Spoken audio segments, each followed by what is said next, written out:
একটা content rank করতেছে তার কিওয়ার্ডের উপরে, তাই না? তাহলে এই কিওয়ার্ডের উপরে যখন একটা কন্টেন্ট র্যাঙ্ক করে, এই কিওয়ার্ডের কিন্তু কম্পিটিশন আছে। সাপোজ একটা কিওয়ার্ডে মনে করেন আমরা দেখছিলাম কি একটা ওয়েব পেজ র্যাঙ্ক করার জন্য আসলে ওখানে কতগুলো জিনিস আছে সেগুলো কাজ করে, যেরকম তার কন্টেন্ট, তার কন্টেন্টের ভিতরে অর্গানিক কিওয়ার্ড কেমন আছে, তার কিওয়ার্ডটা কেমন, কিওয়ার্ডের সার্চ ভলিউম কেমন, ঠিক আছে? বা কিওয়ার্ডে আপনার এখানে অর্গানিক কিওয়ার্ড ইন্ডেক্স হওয়ার পরে তারপরে হলো তার ব্যাকলিঙ্ক কি পরিমাণ আছে ওই পেজটাতে, রেফারিং ডোমেন কি পরিমাণ আছে, এরকম অনেক বিষয় আসলে একটা কিওয়ার্ডের সাথে জড়িত। কারণ একটা ওয়েবসাইটের এক একটা পেজ আপনার ডেভেলপই করা হবে হলো এক একটা কিওয়ার্ডের উপরে, ঠিক আছে? তো এখন মনে করেন যে আপনি একটা ওয়েবসাইট নিয়ে চিন্তা করতেছেন, সাপোজ আমাদের লিস্ট বলে দিয়েছিলাম যে কুকিং। এখন ধরেন আপনি একটা কুকিং রিলেটেড ওয়েবসাইট বানাবেন, তাহলে একটা কুকিং রিলেটেড ওয়েবসাইট যদি আপনি বানাতে চান তাহলে আপনার ওর ভিতরে বিভিন্ন কন্টেন্ট তো দিতে হবে, তাই না? এখন কন্টেন্ট গুলো কিসের উপরে হবে? এক একটা নির্দিষ্ট টপিকের উপরে হবে। তো এই যে নির্দিষ্ট এক একটা টপিক, এই টপিক গুলোকেই মূলত বলা হয় হলো কিওয়ার্ড। এখন কথা হলো যে আপনি যদি সার্চ দেন, সাপোজ আপনাদের যদি মজ আছে না,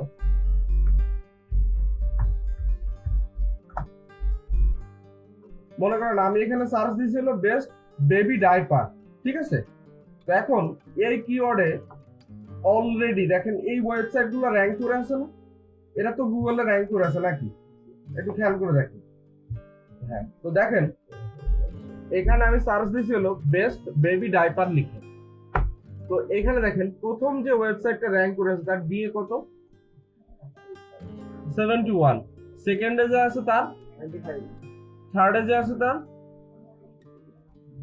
90, তারপরে ফোর্থে যে আছে তার 62, ফিফথে যে আছে তার 62, সেভেন্থে আছে 23, আর 8 নাম্বার আছে 42। তার মানে এখানে 8টা ওয়েব পেজ আছে। এই 8টা ওয়েব পেজের ডিএ গুলো যদি আপনি ফলো করেন তাহলে মোটামুটি এই ওয়েবসাইট গুলোকে কি বলা যায়? ভালো ওয়েবসাইট বলা যায় না? অনেক ভালো ওয়েবসাইট নাকি? তো এখন দেখেন এই টপিকে যদি আপনি গুগলের এই ফার্স্ট পেজে আসতে চান তার মানে কি এদের ভিতর থেকে কাউকে আপনার হটাই দিতে হবে নাকি? কারণ আপনি তো এর জায়গায় এসে দখল করবেন, তার মানে কি ওরে আপনার পিছনে সরাই দিতে হবে, লাইন থেকে বাদ দিয়ে দিতে হবে। এখন আপনি চিন্তা করে দেখেন যে আপনার ওয়েবসাইটের ডিআর তো 0 বা ডিএ তো 0। এখন আপনি এই টপিক নিয়ে কাজ করে আসলে কি এদের সাথে ফাইট দিতে পারবেন? সম্ভব? একটু কমন ওয়েতে চিন্তা করেন, সম্ভব না। কিন্তু যদি আপনি দেখতেন যে এইখানে একটা ওয়েবসাইট র্যাঙ্ক করে আছে যার ডিএ হলো 5 বা যার ডিএ হলো মনে করেন যে 7, তাইলে কিন্তু ওর সাথে কম্পিটিশন করা যায়, তাই না? ধরেন আপনার ডিএ হলো 0 কিন্তু আপনি কিন্তু 5 বা 7 বা 8 এদের সাথে কম্পিটিশন করতে পারবেন। উইন উইন একটা সিচুয়েশন থাকে যে আমি যদি হচ্ছে একটু ভালো করি তাহলে আমার কন্টেন্টটা র্যাঙ্ক করবে। কিন্তু একদম মনে করেন ওই যে বামন হয়ে চাঁদে হাত দেওয়ার মতো অবস্থায় গেলে তো আপনি র্যাঙ্ক করতে পারবেন না। কারণ এই যে ওয়েবসাইট গুলো এখানে র্যাঙ্ক করে আছে এরা হলো ইন্ডাস্ট্রি লিড করতেছে, এরা খুব বড় অবস্থায় চলে গেছে। তো এদেরকে বিট করা আসলে খুবই কঠিন হয়ে যাবে। কারণ আপনি এর উপরে যদি কন্টেন্ট লিখে আপনার ওয়েবসাইটে মনে করেন পেজ যদি সব ঘুরেও ফেলাই দেন তাও গুগল আপনার র্যাঙ্ক করবে, কারণ এদের একটা অথরিটি আছে, এদের একটা অথরিটি ক্রিয়েট হয়ে গেছে। মনে করেন একটা মানুষের একটা ইমেজ থাকে না, সাপোজ আপনার এলাকায় কিন্তু আপনার একটা ইমেজ আছে যে ওই অমুক ছেলেটা খুব ভদ্র, পড়ালেখা করে, কাজ কামে মনোযোগ আছে, কোনো কাজে যায় না, এরকম একটা ইমেজ আছে না? তো গুগলের কাছে কিন্তু এদের এরকম একটা ইমেজ তৈরি হয়েছে। গুগল এই সমস্ত ওয়েবসাইট রেখে কেন আপনাকে র্যাঙ্ক করবে? তাহলে আমাদের খুঁজে বের করতে হবে এমন কিছু টপিক যে টপিক গুলোতে আসলে যারা র্যাঙ্ক করে আছে তাদেরকে আমি মানে বিট করতে পারবো, উইন উইন একটা সিচুয়েশন থাকবে। বুঝতে পারছেন যে আমি যেন গুগলের ওই যে টপ পেজে যারা আছে ওদের ভিতর থেকে একটাকে যেন আমি বিট করতে পারি। বোঝা যাচ্ছে? হ্যাঁ, তো এই যে টপিক গুলো খুঁজে বের করা, এই যে টপিক গুলো রিসার্চ করে বের করা, এর নাম হলো কিওয়ার্ড রিসার্চ। এর নাম কি?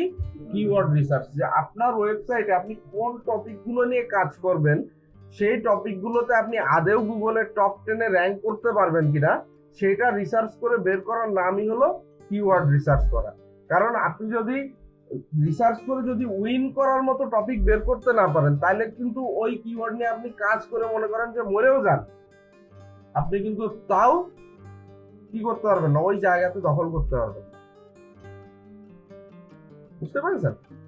তো এইখানে আমাদের এই কাজটা করতে হবে, কিওয়ার্ড রিসার্চ। এখন আমাদের ওয়েবসাইট সম্পর্কে দেখেন যাবতীয় ধারণাগুলো আছে, যে একটা ওয়েবসাইটের ডিআর কি, ইউআর কি, ব্যাকলিংকস কি, তার রেফারিং ডোমেন কি, অর্গানিক কিওয়ার্ড কি, অর্গানিক ট্রাফিক কি, এইগুলো আপনারা রেগুলার একটু মনে মনে ভাববেন। যখন শুয়ে আছেন একটু চিন্তা করবেন যে অর্গানিক কিওয়ার্ডটা কি জানো, অর্গানিক ট্রাফিকটা কি জানো। যখন আপনার মনে পড়বে না, অনেক সময় দেখবেন যে মনে আসতেছে না, ওইটা আপনি পরের দিন এসে আর একবার জিজ্ঞেস করবেন, তাহলে দেখবেন যে আপনার মনে ওটা আবার মনে করেন যে গেঁথে গেছে। এই চর্চাটা করতে হবে। এখন দেখেন